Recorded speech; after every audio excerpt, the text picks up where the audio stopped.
resistant starches have a unique way of blocking sugar absorption. They block carbohydrate absorption. As a matter of fact, you could even argue that they block calorie absorption in many ways. They're super unique. But rather than get into the mechanistic details of different kind of resistant starches, I wanted to just outline the actual resistant starches that are probably best and just go right down the line with 11 of them that I think are really beneficial. The first one is going to be heating and then recooling peas.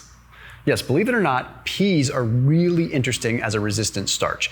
So here's the deal, okay? With resistant starches, you have to cook them because you cook them and it sort of expands the overall structure of the starch, and then you cool them. And you cool them for 12 to 24 hours. And when you cool them, they expand and then they go and they actually reorganize the molecular structure. They reorganize their molecular structure in such a way that we chemically cannot break it down in our small intestine. Now, another cool hack is that the more you heat and cool it, the stronger that resistant starch effect gets, which means it becomes somewhat indigestible and can actually block carbohydrates from absorbing, not only giving you a huge microbiome benefit, but also getting you a huge metabolic benefit. And there's evidence on visceral fat, on insulin resistance, insulin sensitivity, all that, fat loss, appetite, huge effects. So with peas, they normally have some sugar in them, right? So it's nice to be able to have peas, heat them, cool them, and then you can actually heat them again. So once they've been cooled and then reheated, they still retain their resistant starch effect as long as you heat them at a low temperature, under 140 degrees, and try to do it slower. But again, the more cycles you do it, the better. So it's almost like cook them in one Tupperware, heat it, cool it, eat it or whatever, and then just stay eating out of that same Tupperware, because then each time, by the time you get to the end of the week, it's gonna be really solid resistant starch. The next one is one that's a little more obvious, and that's potatoes. Any kind of potato. You heat it, you cool it, you heat it again. Okay, now with potatoes, you could also even mash them. And you don't even have to have the skin, because the skin provides a soluble fiber or an insoluble fiber and a little bit of soluble fiber, but it's a moot point when it's become this RS3 retrograded starch. Really fascinating stuff. Now, rice is another common one. This is why sushi rice, independent of like the sugar that's usually added in sushi rice, is really cool. So if you actually go to a sushi restaurant, you can have them make you sushi with steamed rice. A lot of times they will do it. Can you just say, hey, please do steamed rice, not sushi rice? They'll have steamed rice. A sushi restaurant has steamed rice. The problem is a lot of times it's heated, so it's warm. So if you ask them, sometimes they will have it. A lot of times they will tell you it has to be warm, which would defeat the purpose, in which case I would recommend just going for the cold sushi rice, even though there's a small amount of sugar in it. But with rice, you can reheat it.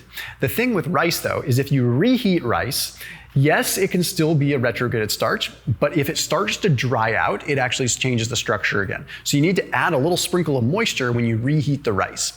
Now, in addition to regular white rice, there's a neat perk that comes with retrograded starch and brown rice. So if you were to have regular brown rice, it has what's called an RS1 starch in the shell, indigestible components in the shell itself, in the actual plant cell wall, okay?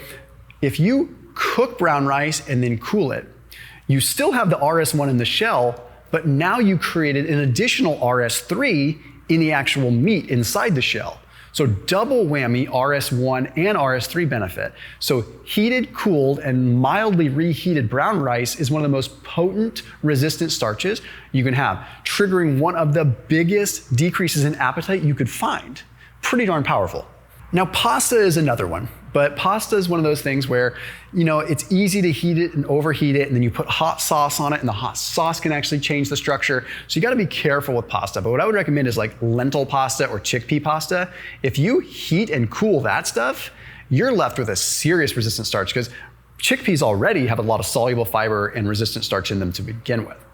Now the next one that's really fascinating. Now, another food that I would recommend you consume that has like some resistant starch and like similar effects here on appetite and different things in terms of lacking some digestion, believe it or not, are certain plant-based protein powders. Now, it sounds counterintuitive because you want to absorb the protein, right? But I put a link down below for the one that I recommend. It's called Sun Warrior. It's Sun Warrior's active line. Because they use pumpkin seed and they use some other kinds of protein in there, believe it or not, you get protein absorption, but you're getting a glucose modulating effect.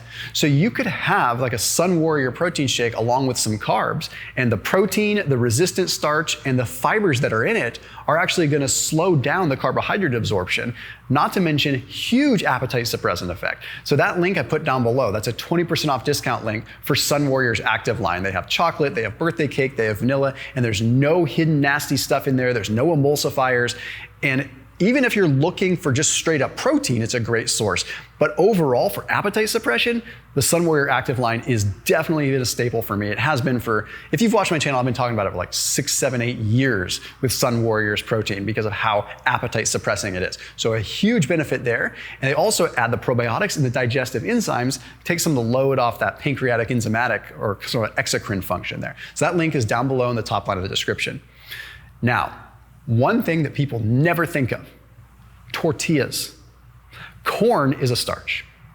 When you heat corn, it becomes rather high glycemic. When you cool it, it becomes a resistant starch.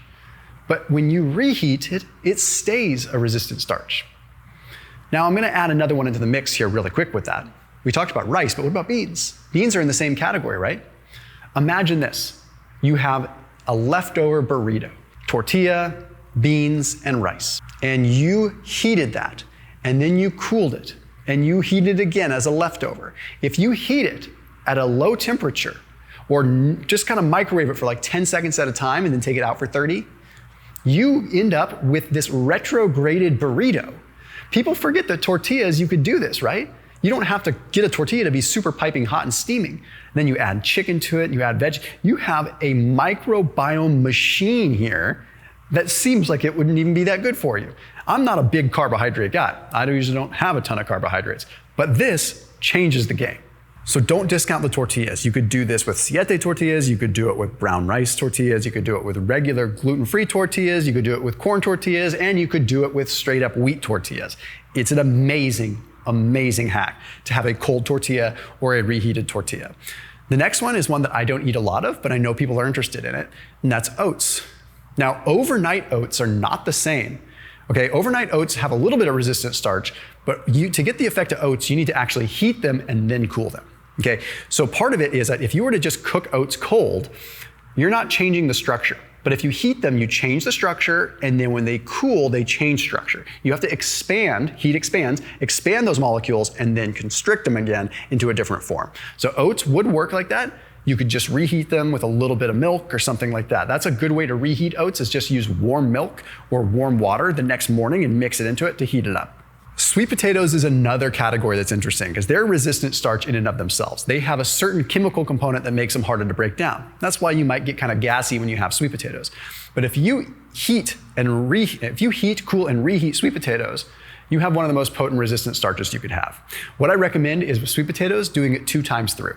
Okay, so like it's gonna take you 2 days to make them that way, but if you prepped a lot of sweet potatoes, you cooked them, you cooled them for 12 hours, and then you heated them again, and then you cooled them again, you are left with something that is not only rich in vitamins, minerals, carotenoids, and flavonoids and antioxidants, but you're also with something that has a huge microbiome benefit, and it's gonna stay in your gut longer, probably getting you more additional benefit from those antioxidants because it takes longer to break down.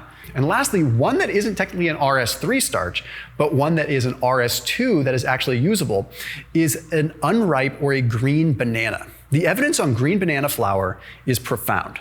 Huge benefits from the microbiome, short-chain fatty acid production, propionate, butyrate, but we also see tremendous satiety and glucose effects. There's evidence, they've seen research papers that have shown that when you have green banana flour or an unripe banana along with a meal, it can lower the postprandial glucose and insulin response markedly. So you can find this one as more of a supplement. You could look online and look up like green banana flour. You could cook with it. What I'll do is sometimes mix it into a protein shake. It's cheap and it's effective and it destroys your appetite. As always, keep it locked in here on my channel. See you tomorrow.